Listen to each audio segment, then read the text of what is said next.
Welcome to our channel, Shambhavi channel. Thank you for being here. Today we are going to speak on a very interesting topic, how narcissistic personality disorder impacts families and especially the little ones who are born into the family where one of the parents is a narcissistic person and has narcissistic personality disorder issues. So, there is someone with us who would like to share their experiences. Please listen to this person, and if you feel it is relatable to you, please do not hesitate to connect immediately. So, beta, I would like to know because इससे लोगों को जो सुन रहे हैं उनको भी बहुत benefit होगा कि as a young adult now what do you feel that during your childhood, the way you felt narcissism abuse in various ways in the family? Would you like to share that? Okay, let the people understand कि ये abuse है या ये narcissistic qualities है या ये वो qualities हैं जो normal नहीं है and mental health professional को मिलना बहुत ज़रूरी है. तो will you please give your perspective so people can understand better और उनको benefit होगा बच्चे बहुत ज़्यादा. Over to you. There are two ways in which a child experiences it. One is कि वो जब देखते हैं अपने मदर के साथ या फादर के साथ होते हुए और खुद के साथ ऑल्दो उस टाइम पे इतना नॉलेज नहीं होता but from my first hand perspective like the behaviour with me it is कि सडन आउटबर्स्ट ऑफ एंगर जो एंगर बहुत ही out of control over small things रहता था लाइक यू नो अगर अगर बच्चा बाय चांस उसके कहीं से एक्स्ट्रा रबर पड़ा हुआ ले आए और उसके अंदर घर के अंदर ऐसी लड़ाई हो जाए as if the child has committed a crime to और या फिर उसके हिसाब अगर फादर के हिसाब से या मदर के हिसाब से कोई चीज़ ना हो रही हो उस सिचुएशन के अंदर the parent loses their temper basically and lack of apologies to you matter a lot इस केस में other things that I also saw were that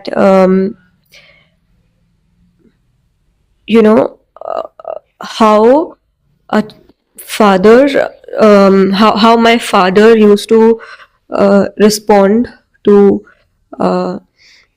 small incidents in house, like if the food is not as per his interest, his liking, whether it's too dry, too soggy, or less salt, more salt, he would just throw the food, which those sudden outbursts, like I mentioned, of anger, they without the acknowledgement, like once the incident is over, they expect things to go back to normal, but in that situation the behavior is such that it becomes impacting for the whole family.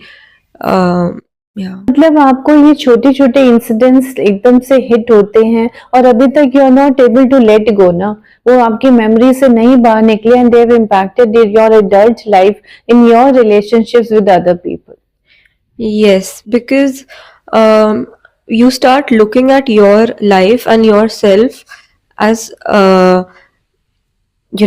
in that light, जिस वे में आपके parent ने आपको treat करा होता है, that those childhood years are very impactful. They help you develop your self-worth, your identity, and उस time पे when things don't go right, children start thinking, as you grow up, you start thinking that maybe this is what I deserved, or why did I deserve this? Maybe there's some fault in me, या मेरे में ही कोई कमी रह गई जिसकी वजह से I always end up in situations where I'm not wanted. There's a lot of lack of self-worth that I noticed in myself as I grew up, all the years that I was growing up, because I was constantly criticized for doing something. It felt like you can never be good enough, or you can never do the right thing. So when a child grows in an environment where they feel that no matter what they do, there is going to be a repercussion for it, in the sense that nothing can be good enough, they automatically start taking it inwards. They started, you know, internalizing it that maybe it's me only.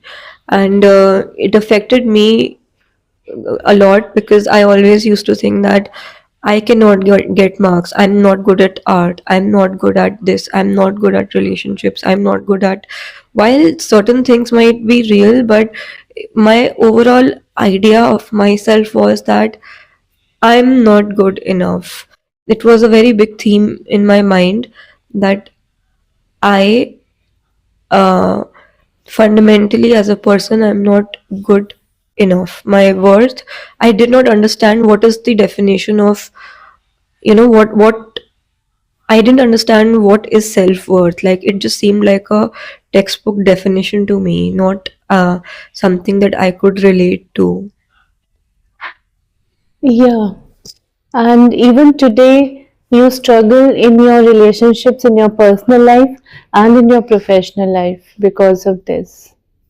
Yes, because like, if you don't have your self worth, you think that nothing you do is good enough, or you are not deserving of that job, your or the company that you want to join, or increment, all of these things.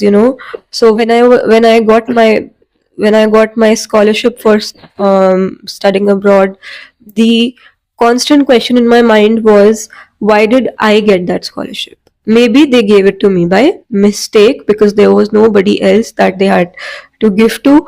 Which is not true. It was given to 25 students around the world, but I never understood till date. I have to tell it to myself that they must have seen something in your scholarship application. That's why they offered it to you.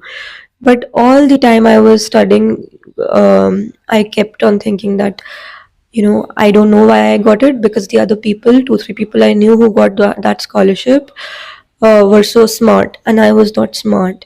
I was afraid of playing in group team games, because I didn't want to look stupid in those team games. Team games, like normal team games, like, Uno, or other, um, Cards Against Humanities, just simple games which can be learned by people, right? But I was always afraid, and I used to shy away from group parties, because I didn't want to seem like the stupid one, like who doesn't know how to play, who doesn't know how to understand games. And when I got the job which I wanted in the company that I liked, I was always scared that they would find fault in me and would kick me out. And when I was struggling in the environment, even though the environment, the work life balance was very toxic in the company, I was afraid that I would not get, uh, you know, uh, I would not go full time after the 6 months of initial probation, such that I myself resigned, because the fear was inside. I did not Mhm. even give them a chance that they can decide whether they want to keep me or not. I left myself, and I couldn't tell it to anybody, because mm, I always thought that why would they want to finalize my probation. And it affected my relationships also, because if I had so much low self-worth, I used to get attracted to any guy who used to show a bit of attention to me, how you call it, breadcrumbs, or just initial liking that people have. And I used to think of it as something very big that they are doing for me, because I was so needy of love at that time, and I felt so devoid of it, and I wasn't even aware of it. It is now that I realize over the years that I was so low in self worth that wherever I saw some validation, I went there. And that really impacts your future years also, and further impacts your self worth, because when you enter a relationships like this one, eventually when it breaks you also, because that relationship was the source of your validation, your self worth. And when alternatively also, when you enter into a relationship with somebody who actually likes you, you don't know how to treat that person also, because you learn how to treat people at home, whether what to not do or what to do. So in that ways a lot of self-sabotaging also happens, because you're so used to seeing love as punishment or love as void of affection, that you feel uneasy when you get love without asking for it. Yeah. Yeah, yeah. Thank you so much for sharing. And I'm sure that people who are listening would understand more about narcissistic personality disorder and how this impacts childhood and even adult life and never ever goes away till there is proper therapeutic intervention. Thank you once again. Blessings. Thank you.